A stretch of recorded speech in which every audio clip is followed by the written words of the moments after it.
Women and kids group trip மாதிரி தான் நாங்கள் வந்து வந்திருந்தோம். என்னோடய ஃப்ரெண்ட்ஸும் வந்திருந்தாங்க. ஸோ அவங்களோட கிட்ஸ் எல்லாருமே வந்திருந்தாங்க. ஸோ எல்லாருமே வந்துட்டு கன்னியாகுமரிக்கு வந்துட்டோம். வந்துட்டு சன்ரைஸ்க்காக தான் வெயிட்டிங்கே. ஸோ அப்படியே வெயிட்டிங்கில் உட்காந்துட்டு இருந்தோம். இதுவே வந்துட்டு ஒரு 1 ஹவர் கிட்டக்க டைம் எடுத்துச்சு. ஸோ சன்ரைஸ் ஆகிறதுக்கு நாங்கள் வந்து ரீச் ஆனோடனே இங்கே வந்து உட்காந்தாச்சு. அண்ட் ரெஸ்ட் ரூம்ஸ் எல்லாமே இங்கே இருக்குது. பட் எவ்வளோ கூட்டம் அப்படின்னு சொல்லிட்டு பாருங்கள். சரியான கூட்டமாக இருந்துச்சு. நம்ம வந்துட்டு தப்பான முடிவு எடுத்துட்டோமோ அப்படின்னு தோணுச்சு. ஏன்னா எப்போ லீவ் டைமில் வந்தாலுமே இந்த மாதிரி கூட்டங்கள் அதிகமாக இருக்கும். ஸோ நீங்கள் பிளான் போகிறீங்கன்னா கண்டிப்பாக லீவ் டைமில் போட்டுறவே செய்யாதீங்க. ஸோ இவ்வளோ கூட்டம் தான் இருக்கும். லீவ் இல்லாத டைமு, கவர்மெண்ட் ஹாலிடே இல்லாத டைமில் நீங்கள் போட்டிங்கன்னா கூட்டம் வந்துட்டு கம்மியாக இருக்கிறதுக்கு வாய்ப்புகள் இருக்குது. ஸோ சன் ரைஸ் ஆகும்போது அந்த கொடி இருக்குல்ல, அந்த கொடிக்கு பேக் சைடில் தான் ரைஸ் ஆகும். நம்ம ஆப்போசிட் சைட்லேயும் நின்று பார்க்குற மாதிரி தான் இருக்குது. ஸோ நான் ஏற்கனவே ஆல்ரெடி சன்ரைஸ் வந்துட்டு பார்த்துருக்கேன். கன்னியாகுமரிக்கு வந்திருக்கேன். இந்த கிளாஸ் பிரிட்ஜ் போட்டதுக்கப்புறம் இப்போ தான் வந்துட்டு பார்க்குறேன். அந்த கொடி அந்த சன் ரைஸ் ஆகும்போதே வந்துட்டு சங்கு ஊதுறாங்க. ஸோ அதை வச்சு நம்ம கண்டுபிடிச்சலாம் சன் ரைஸ் ஆயிடுச்சு அப்படின்னு சொல்லிட்டு. ஸோ இது பார்த்து முடிச்சதுக்கப்புறமா நம்ம வந்துட்டு பிரிட்ஜுக்கு போகணும். ஆனால் அதுக்கு நாங்கள் வந்துட்டு டிக்கெட் முன்னாடியே ப்ரிப்பேர் பண்ணலை. ஸோ இந்த கூட்டம் எல்லாமே அப்படியே போய் லைனில் போய் நிற்கிறாங்க. அதனால் எங்களால் டிக்கெட் எடுக்க முடியலை. அதனால் நாங்கள் நெக்ஸ்ட்டு ஸ்பாட்டுக்கு போயிட்டோம். தொங்கும் பாலத்துக்கு வந்துட்டு போயிட்டோம். நெக்ஸ்ட்டு ஸ்பாட் பார்த்திங்கன்னா தொங்கும் பாலம். ரொம்பவே அழகாக இருக்கும், பியூட்டிஃபுல்லாக இருக்கும். நான் இது செகண்ட் டைம் வந்துட்டு வரேன். அதனால் எனக்கு ஆல்ரெடி நான் வந்துட்டு பார்த்துருக்கேன். கிட்ஸ் எதுவுமே பார்த்தது கிடையாது. அந்த சின்ன பிள்ளைலாம் இருக்கும்போது வந்தது. ஆனால் கிட்ஸ் பார்த்து ரொம்பவே என்ஜாய் பண்ணாங்க. இந்த பாலத்தில் நம்ம காமராஜர் கட்டின பாலம் இது. ஸோ நடக்கிறதுக்கு ரொம்பவே வந்துட்டு அழகாக இருக்கும். சுற்றி இயற்கையாக இருக்கும். அந்த மலை அந்த இதெல்லாம் பார்க்கும்போது ரொம்ப அழகாக இருக்கும். கிட்ஸுமே சூப்பராக என்ஜாய் பண்ணுவாங்க. கன்னியாகுமரிக்கு டிக்கெட் வந்துட்டு இந்த சைடு 100 ருபீஸும் இந்த சைடு 300 ருபீஸும் லைன் நிற்கிது. 100 ருபீஸ் டிக்கெட் பார்த்தீங்கன்னா நிறைய பேர் நிற்கிறாங்க. உங்களுக்கு எண்ணவே முடியாத அளவு வந்துட்டு ஆட்கள் இருந்ததுனால தான் டிக்கெட் வந்து ஸ்கிப் பண்ணிட்டோம். சரி நெக்ஸ்ட் டைம் வரும்போது பார்த்துக்கலாம் அப்படின்னு சொல்லிட்டு நான் வந்துட்டு டிசைட் பண்ணிட்டோம். இதுக்கப்புறம் வந்துட்டு பத்மநாப அரண்மனைக்கு போகலாம் அப்படின்னு பிளான் பண்ணியிருந்தோம். அதுவுமே க்ளோஸ்டாக இருந்துச்சு. ஸோ நெக்ஸ்ட்டு என்ன பண்ணிட்டோம்னா இங்கே பிரேக்ஃபாஸ்ட்டை வந்துட்டு கன்னியாகுமரியிலேயே முடிச்சிட்டோம். பிரேக்ஃபாஸ்ட் எப்படி பிளான் போட்டோன்னா அவங்கவுங்க செலவை அவங்கவுங்க பார்த்துக்கணும். ஃபுட்டு செலவு மட்டும் அவங்கவுங்க பார்த்துக்கிறணும் அப்படின்னு சொல்லிட்டு தான் கூட்டிகிட்டு போனோம். இந்த எப்படி வந்தால் வந்து வேன் செலவும் அண்டு நம்ம தங்க போகிற குற்றாலத்தில் நாங்கள் வந்துட்டு ரூம் எடுத்தோம். ஸோ அந்த செலவும் கால்குலேட் பண்ணி ஷேர் பண்ணிக்கிற வேண்டியதான். இந்த 17 மெம்பர்ஸுமே வந்துட்டு ஷேர் பண்ணிக்கிற மாதிரி தான் நாங்கள் வந்துட்டு டிசைட் பண்ணிவிட்டு போனோம். நெக்ஸ்ட் அப்படியே திருப்பரப்பு அருவிக்கு போயாச்சு. பத்மநாப அரண்மனை ஸ்கிப் பண்ணது கொஞ்சம் வருத்தமாக தான் இருக்குது. நெக்ஸ்ட் டைம் நம்ம வந்துட்டு பார்க்கலாம். ஸோ நாங்கள் வந்து திருப்பரப்பு ஃபால்ஸுக்கு போயிட்டோம். இங்கே வந்துட்டு 50 ருபீஸ் கொடுத்தா நம்ம லக்கேஜஸ் எல்லாத்தையுமே நம்ம வந்துட்டு ஸ்டோர் பண்ணிக்கிற மாதிரி லாக்கர்ஸ் இருக்குது. ஸோ அங்கே வச்சுட்டு இங்கே ரொம்ப கூட்டமாக இருக்கிற மாதிரி இருக்கும். ஆனால் வந்துட்டு ஃப்ரீயாக தான் இருந்துச்சு. குளிக்கிறதுக்கு ரொம்பவே சூப்பராக இருந்துச்சு.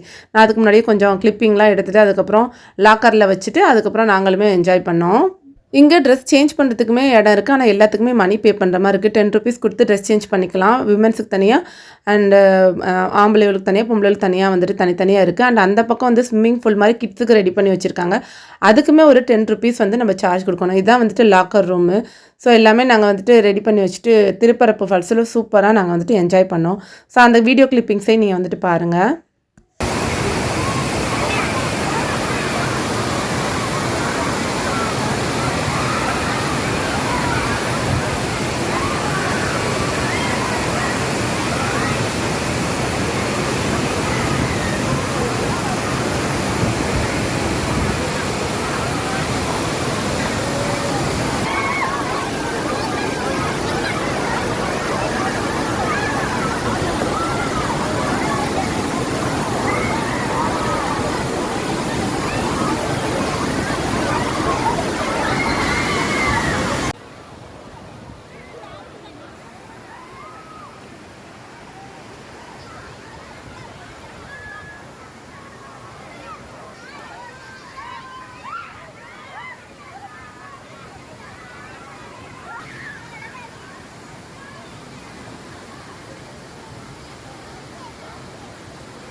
லஞ்சுக்கு வந்துட்டு இது லெமன் ரைஸ் வந்துட்டு கடை சொல்லியாச்சு. ஏன்னா கிட்ஸ் எல்லாமே வர்றதுனால லஞ்சுக்கு லெமன் ரைஸை வச்சுட்டு வேலையை முடிச்சிட்டோம். 2 வீட்டிலேருந்து லெமன் ரைஸ் வந்துட்டு கொண்டு வந்தாங்க. ஸோ ஃப்ரீ தான். மற்றவங்களுக்கு எல்லாருக்குமே வந்து லெமன் ரைஸ் ஃப்ரீயாக நாங்கள் வந்துட்டு கொடுத்தோம்.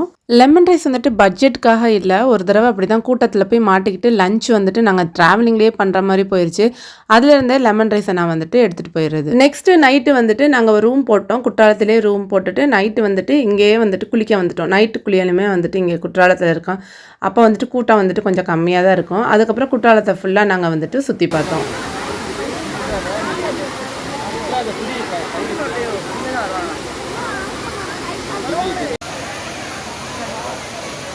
இந்த ட்ரிப் வந்து 2 டே ட்ரிப்பு 1 டே ஸ்டே. இது வந்துட்டு எங்களுக்கு ஒரு ஆளுக்கு வந்து 1600 அவ்வளோதான் வந்துச்சு. ஒரு வில்லா மாரி புடிச்சதுனால அதில 3 ரூம்ஸு அந்த மாரி கிச்சனு, ஹாலு எல்லாமே இருக்கும். பெட்டு எல்லாமே எக்ஸ்ட்ரா குடுப்பாங்க. ஸோ அது எல்லாமே சேர்த்து தான் இந்த அமௌண்ட் வந்துச்சு. ஃபிக்ஸ் பண்ணதுனால 1600 ஃபார் ட்ராவலிங் ப்ளஸ் நம்ம ஒரு நாள் ஸ்டே பண்ணதுக்கான ஒரு ஆளுக்கான ரேட்டு. இதில எல்லா ஏஜ் பீப்பிள்ஸுமே வந்துட்டு இருந்தாங்க. ஸோ ரொம்ப சூப்பரா இருந்துச்சு. நாங்க சூப்பரா என்ஜாய் பண்ணோம். நீங்களும் ஒரு குரூப் ட்ரிப் போயிட்டு வாங்க. அப்புறம் போற வழியில வந்துட்டு ஒரு திருநெல்வேலியில ஒரு ரெஸ்டாரண்ட்ல வந்துட்டு நிப்பாட்டுனாங்க. ஸோ அங்கேயும் போய் நூடுல்ஸு, காஃபி, ஜூஸ் எல்லாமே குடிச்சிச்சுங்க. இது ப்ரீ பிளான்டு ட்ராவலிங்லாம் கிடையாது. நாங்க ஃபஸ்ட்டு பிளான் பண்ணும்போது கன்னியாகுமரிக்கு மட்டும் போயிட்டு வரலாம் அப்படின்னு சொல்லிட்டு தான் எல்லாரும் குரூப்பா கிளம்புனோம்.